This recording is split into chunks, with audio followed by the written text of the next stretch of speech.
Hello, guys. Today I am here to review this book, The God of Small Things by Arundhati Roy.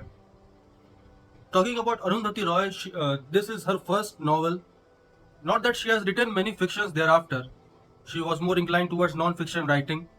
But this first novel of her was enough to achieve and to get her the Booker's Prize in 1997. It is set up in a small village of Emanam in Kerala, which tells the story of a family who was not haunted by war or tragedy, but small things which led to the devastation of the entire family. Wonder what led to this novel by Arundhati Roy to win a Booker's Prize.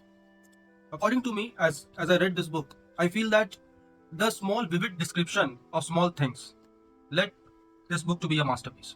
For example, if you enter in a small room full of furniture, and then this book will describe the furniture as that you can smell it. That is the essence of the book. It will You have to read every single line very carefully to get the essence out of it. It has a non-linear narrative, which means the time is not constant. When one recalls or recollects his or her prior memories, then there is no timeline in it. It's very abstract. It's either from a certain time period or from another time period which has no direct connections, but at a whole level that connection would be seen in the character's individual development. And this is what this book all about. If you dive deep into reading this book, then you will get to know about how childhood traumas can make your life vulnerable silently. It is often said that time heals everything, which is somewhat true. But does time really heal everything? You will get to know if you read this book, because it shows that no, the childhood traumas which you experience, the short things that would not matter during that certain period of time, it will haunt you forever. I'm being very brutal when I'm saying this because my honest opinion after reading this book is that I dived deep into my own childhood while I was reading this one. Talking about my personal views and personal experience about this book, it was quite a good read for me. It took a bit of time, like, you won't be able to finish it in a single reading. You need to observe and absorb things while reading this book.